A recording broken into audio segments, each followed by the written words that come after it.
Hello Power Rangers fans, and welcome back to my Power Month series here on Toku Topics. Today is the 17th day of the month, and that means we are going to be taking a look at one of my personal favorite seasons of Power Rangers RPM. So, here's the deal with RPM. I love this show tremendously. The toys are definitely an interesting time. I think it was one of the more interesting Bandai toy lines. It was right before the Nickelodeon hype in the 2010 toy line, which I think is one of the best Power Rangers toy lines we've ever had, just because of how wacky it is. But the RPM one was definitely an interesting one as well, because it had some really good aspects to it and some definitely not very good aspects to it, like how many of the things were exclusive to the Disney Store and that kind of thing. So it was a tricky time. And as for RPM toys, I would love to own a lot of them, but they're really hard to find, especially because of that Disney Store aspect. And some of them are just hard to find because they were just hard to find. But every once in a while, some stuff appears in, my collection by random circumstances. So you would think that this is a video about the Paleomax Rangers. It's not. I wish it could be. I love the Paleomax Rangers so much, even though this is deteriorating. The plastic is falling apart, so it's all sticky. But I got this a couple years ago from Morphin Legacy, a really, really nice pristine condition Mammoth Ranger in the Paleomax line. And then last year, which actually was on card when I got it, but literally the card fell apart, so it opened itself. But then a year ago, I got the Triceratops one from Toku Chris, and as much as I would love to open this, I have not been able to bring myself to do so. So he still has been in his package, and I still have not been able to find the T-Rex one. One day. But that was the only RPM merchandise that I had.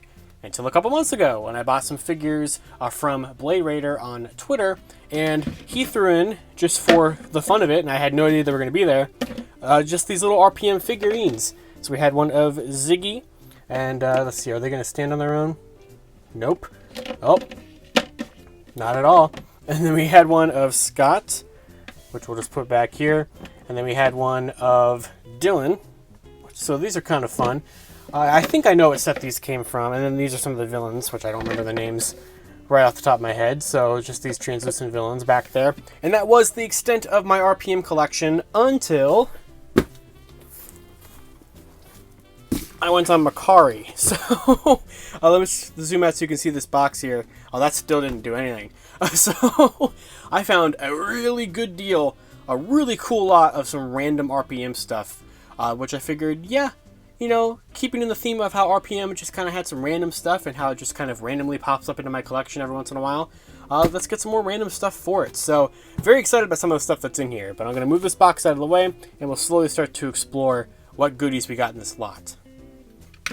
Alright, we're going to start with the Megazord. The High Octane Megazord was in there, which is something I've wanted for a very long time, because I adore the Go-Onger Zord designs. They are some of my, if not possibly my favorite Zord designs in all of Sentai and Power Rangers. And so for years, I've wanted either a G12 or a... Oh, is it the RPM Ultra Zord? Yeah, I've always wanted one of those two versions. I have a Deluxe Engine O, and now I have a High Octane Megazord, and both of them are pretty beat up. And so I would like a good one of at least one of those things. But I think this is reasonably complete. It's very dirty, it's very dusty, and there is a lot of paint chipping and stuff on it, and this is the one that was not the one with the chrome on it, because I know there was two versions of it. I have, okay, yeah, the sword is not there at all, so I don't think the shield is in here at all, either. I don't think there's any engine cells in any of these things. I don't even know how you open this door. Yeah, I don't think there's any engine cells or anything, which kind of sucks, because I would have liked to see in person what the engine cells were like, because I have one engine soul. But there's the High Octane Megazord, which is a fun novelty theme to have. Now I have both versions of this mecha in not conditions I would prefer them to be in, but why not? So that was the kind of, I wouldn't say it's the coolest thing that was in the box, but it was the biggest thing that was in that box. But there's some more goodies in there. Look at this, very nicely wrapped up. Oh, there's so many figures in here. Okay, oh, this is gonna be fun. Alright, so, oh, there goes the Mammoth Paleomax Ranger. Oh, everybody's falling in the background. So we'll go ahead and start with this guy here, which is this pretty cool figure of the Valvemax. I don't think I've ever really seen this thing before. It has very limited articulation, tiny bit in the head, and it looks like the arms can rotate, and that's about it. This almost looks like a McDonald's like Happy Meal toy or something. I don't think it's that. I think this is one of those random figure sets, probably something like how what those ones came in. But there is the Valve Max. We could put that next to the High Octane and kind of just have that be there. Cool, I guess. One thing we have in here is one of the really strange armors that they released during the RPM toy line, and that is this, whatever the hell this is supposed to be for RPM Blue. I think there's some armor or something. I'm not sure if there's any pieces missing. Well, there are, but I'm not sure if they're in the bag. But we have this really interesting thing. You get this sword that folds down. You got this cannon here that I think maybe should have had a missile or something. Yeah, definitely, because there's like a little... Well, no. Oh, yeah, maybe, because there's like a button, I think. So this is certainly a thing. So, it's weird. It's very weird. But there's this. You remember, the episode where, Flynn got this crazy battleizer? Because I definitely don't. So we have that thing. Let's see, we have this... Is this, wait, is this the Super Legends? Don't tell me, wait, this can't be the Super Legends, right? No, I don't think so. No, I don't think so. But it's like this, maybe, I don't know. Because I know Super Legends was like a thing during around the time frame of RPM. I never had any of those figures, but this is a reasonably articulated RPM Black.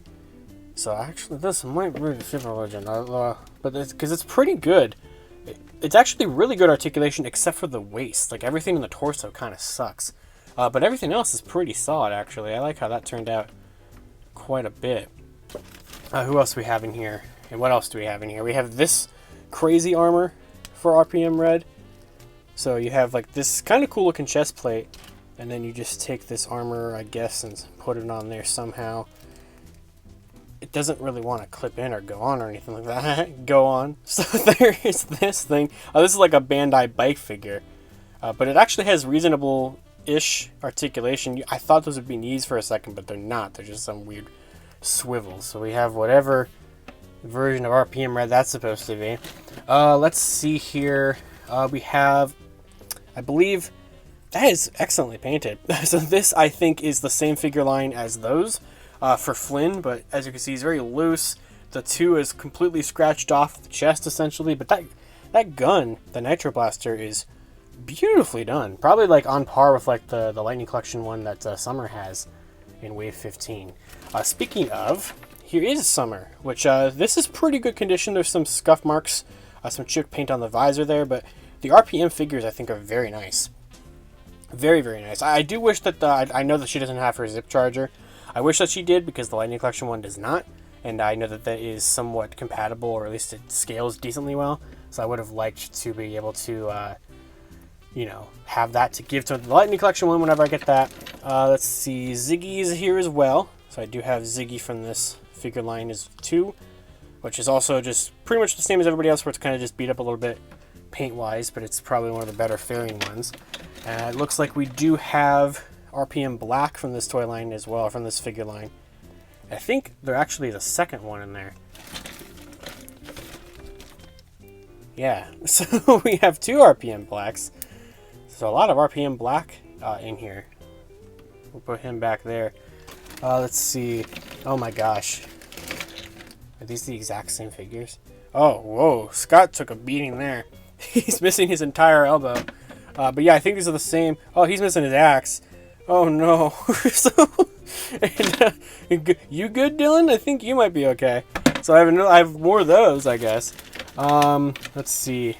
I do have an engine cell! Ooh, okay, wait, hold on, we got a sword. Oh wow, these are crap. So I do actually have an engine cell now. Oh, I've always wanted one of these. Interesting. Yeah, it's not good. So it's just a piece of plastic with a sticker. Oh, this is kind of a big moment, actually. I remember watching RPM toy videos like, oh gosh, 15 years ago almost at this point, wanting some of these toys, and now I have one, and it's just as crap as I would have expected it to be. Oh, that's so beautiful.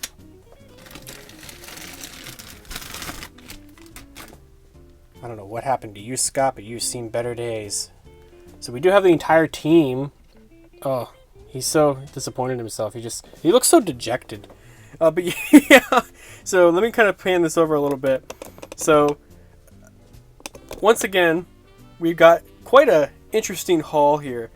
So, was this worth it? I don't know. But I will say, I haven't revealed the price of what I paid for this haul yet, because I was waiting to the end. I paid $40 for this stuff, which honestly is, I think, pretty worth it for just kind of the fun novelty. Some of these things, they're not in good condition at all. These are not how I'd want to display any of this stuff, but it's kind of fun to just have some of it for the novelty. And honestly, was the $40 worth it just for this one engine cell that I finally have? Absolutely not. But that kind of, in my opinion, it was a cool thing to get nonetheless. And I'm actually pretty happy that I do have an engine cell now. In fact, I think that this will be the thumbnail, or part of the thumbnail is me just kind of holding this engine cell. And that's it. So of course, until next time, you guys can follow me on Twitter at LiveryInterKey or LightningFigPR, and I will see you all later. To wrap up this video, I'd like to thank my $5 and above patrons: Jurassic Samurai, Robert Browning, Static Thunder, Brendan Overland, Maji Yellow, MCPC Studios, Comics 1017, James Darty, Eric Berry, Matthew Thorne, Josh Landry, CBT Tesla, Cross SCV, Caboose Ed, Socket Monsters, Anthony Love, Daniel Pika, Hella Geo, Thrasher, Jesus Prime, Uni Warrior Thomas, and Lewis Carnes. You can support Toku Topics for as little as $1 a month on my Patreon, linked in the description below.